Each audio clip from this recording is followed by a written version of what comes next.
इस क्वेश्चन में देखो क्या बोला गया है, if P Q R S is a parallelogram and A B is parallel to P S then prove that O C is parallel to S R. ठीक है, देखो this is point A and this P. ठीक है, तो हमें बोला गया है कि पी क्यू आर एस ये एक पैरेललोग्राम है। ठीक है, जिसके अंदर ए बी जो है वो पी एस के पैरेलल है एंड हमें प्रूफ करके दिखाना है कि जो ओ सी है ना वो एस आर के पैरेलल है। ठीक है, देखो स्टार्ट करते हैं। सबसे पहले आपको दो ट्रायंगल्स लेने पड़ेंगे। अगर आप देखो ट्रायंगल ओ पी एस, एक ट्रायंगल ये हो गया, और जो दूसरा ट्रायंगल आपको लेना है वो है ओ ए बी।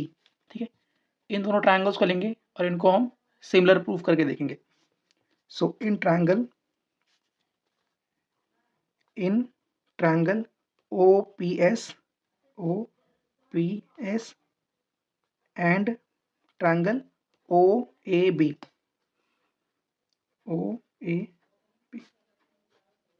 बताओ, अब इनको सिमिलर करते हैं।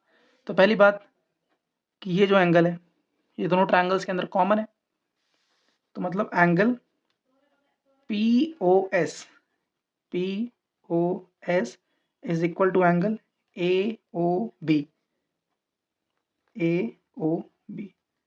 That is common. नेक्स्ट क्या चीज़ इक्वल है, देखो क्वेश्चन में साफ साफ बोलेगा कि ये लाइन जो है ना ये लाइन इस लाइन के पैरेलल है। तो बताओ ये वाला एंगल और ये वाला एंगल आपस में इक्वल नहीं होंगे, कॉरस्पॉन्डिंग एंगल। अगर दो लाइंस आपस में पैरेलल होते हैं, इसको ट्रांसवर्स लाइन कट करती है, तो ये एंगल आपस में इक्वल होते हैं, इसको बोलते हैं कॉरस्पॉन्डिंग एंगल। तो अगर ये एंगल 1 है और ये एंगल 2 है तो हम बोल सकते हैं angle 1 is equal to angle 2। Reason क्या है, कॉरस्पॉन्डिंग एंगल।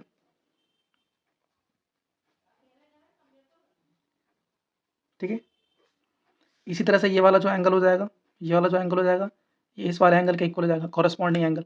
तो अगर एंगल 3 है ये एंगल 4 है तो हम बोल सकते हैं कि angle 3 is equal to angle 4 और इसका रीजन सेम है, कॉरस्पॉन्डिंग एंगल। ठीक है, so therefore triangle O P S जो हो जाएगा वो सिमिलर हो जाएगा ट्रायंगल ओ ए बी के। और किस क्राइटेरिया से बताओ, एंगल एंगल एंगल। और आपको पता है जब दो ट्रायंगल्स आपस में सिमिलर हो जाते हैं तो उनके कॉरस्पॉन्डिंग साइड्स का रेशियो इक्वल हो जाता है। तो ओ पी का रेशियो के साथ ओ ए के साथ, ओ एस का रेशियो ओ बी के साथ एंड पी एस का रेशियो ए बी के साथ। ठीक है, सी पी एस टी से, यहाँ तो कोई दिक्कत नहीं है। अब हमें दूसरा ट्रायंगल लेना है। देखो अब हमें ट्रायंगल लेना है। Now in triangle C Q R और दूसरा ट्रायंगल लेना है सी ए बी, इसको सिमिलर करना है। तो in triangle C Q R and दूसरा ट्रायंगल जो आपके पास हो क्या है सी ए बी करो। तो लिया था एंगल सी कॉमन हो जाएगा, तो angle C is equal to angle C, that is common. Next चीज अगेन देखो क्वेश्चन में गिवन है कि पी क्यू आर एस एक पैरेललोग्राम है। ठीक है, तो क्या पी एस और क्यू आर आपस में पैरेलल नहीं होंगे, क्योंकि हम सबको पता है कि पैरेललोग्राम में आमने सामने की साइड्स पैरेलल होती हैं। तो जो आपका पी एस होगा ना वो क्यू आर के पैरेलल है। और क्वेश्चन में गिवन है कि पी एस जो है वो ए बी के पैरेलल भी है। आप बताओ पी एस क्यू आर के पैरेलल है, पी एस ए बी के पैरेलल भी है, तो क्या क्यू आर ए बी के पैरेलल नहीं हो गया, ये इसके पैरेलल ये इसके भी पैरेलल, तो क्या तीनों आपस में पैरेलल नहीं हो गए। तो इसका मतलब क्यू आर जो हो गया वो ए बी के पैरेलल भी हो गया। तो इसका मतलब ये वाला जो एंगल होगा, ठीक है, ये वाला जो एंगल होगा किस वाला एंगल के इक्वल होगा बताओ। दूसरा ट्रायंगल हमने कौन सा लिया था, ए एस बी लिया था ना, तो ये वाला जो एंगल हो जाएगा वो इस वाला एंगल के इक्वल हो जाएगा, इस वाले एंगल के। ठीक है, तो हम बोल सकते हैं अगर इसको एंगल हम क्या नाम दे दें, इसको हम अगर 5 दे दें तो ये पूरा एंगल हमारा 6 हो जाएगा। तो angle 5 is equal to angle 6 क्या हो जाएगा, कॉरस्पॉन्डिंग एंगल, कॉरस्पॉन्डिंग एंगल। इसी तरह से ये वाला जो एंगल होगा ये इस पूरे एंगल के बराबर हो जाएगा, इस पूरे एंगल के बराबर हो जाएगा। तो अगर ये एंगल 6 मान लूँ मैं, सॉरी 6 तो मान लिया ना मैंने, अगर इसको मैं 7 एंगल मान लूँ तो ये एंगल 8 हो जाएगा पूरा का पूरा। तो हम बोल सकते हैं कि angle 7 is equal to angle 8, और इसका भी रीज़न क्या है बताओ, कॉरस्पॉन्डिंग एंगल।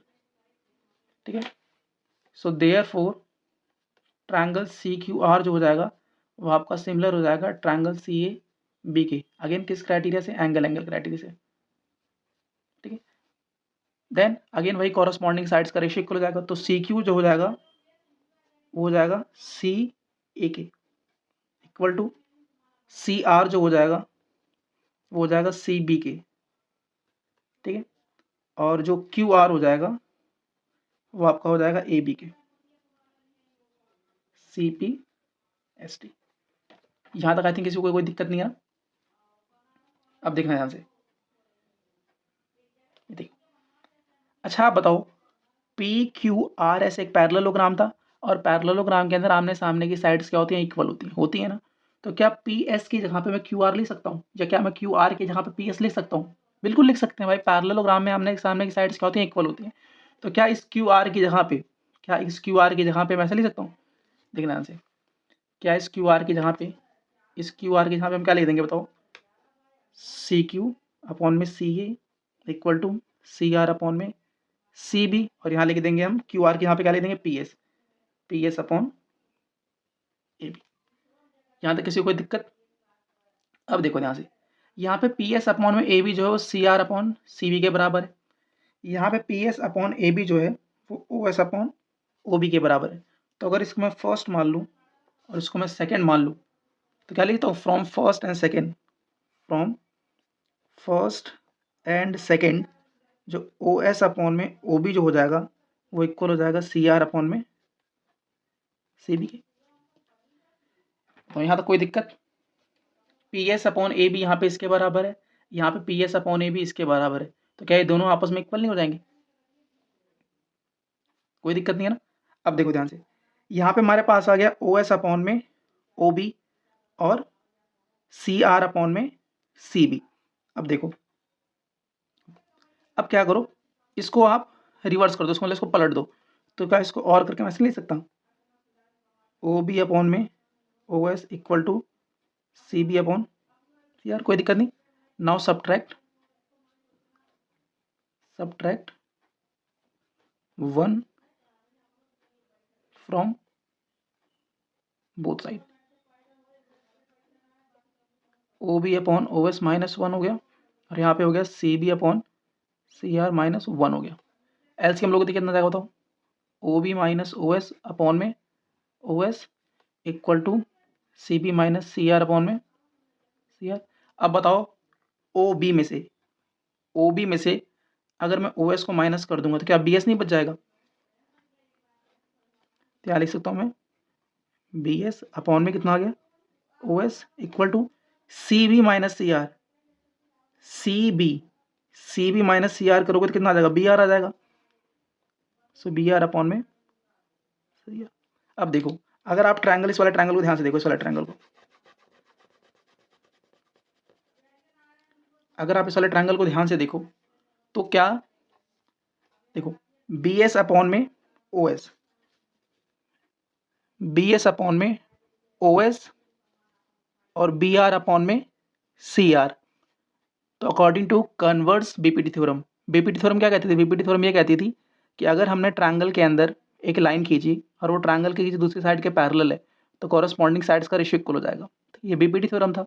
और कन्वर्स बीपीटी थ्योरम क्या था कि अगर कॉरस्पॉन्डिंग साइड मतलब रेशियो इक्वल है तो लाइन कैसी होगी, आपस में पैरेलल होगी, है ना। जैसे मान लो हमारे पास एक ट्रायंगल है ए बी सी और ये है डी ई।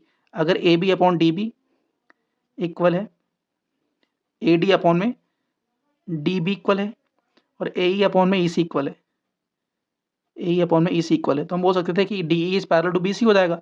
तो सिमिलर बताओ ना, ये इसका रेशियो इसके साथ, और इसका रेशो इसके साथ इक्वल है, तो इसका मतलब ये लाइन जो होगी इस लाइन के पैरेलल नहीं होगी, तो हम बोल सकते हैं देयरफॉर जो आपका हो जाएगा ओसी हो जाएगा, पैरेलल हो जाएगा ऐसा वाला। यहाँ लिख देना कन्वर्स बीपीटी थ्योरम, कन्वर्स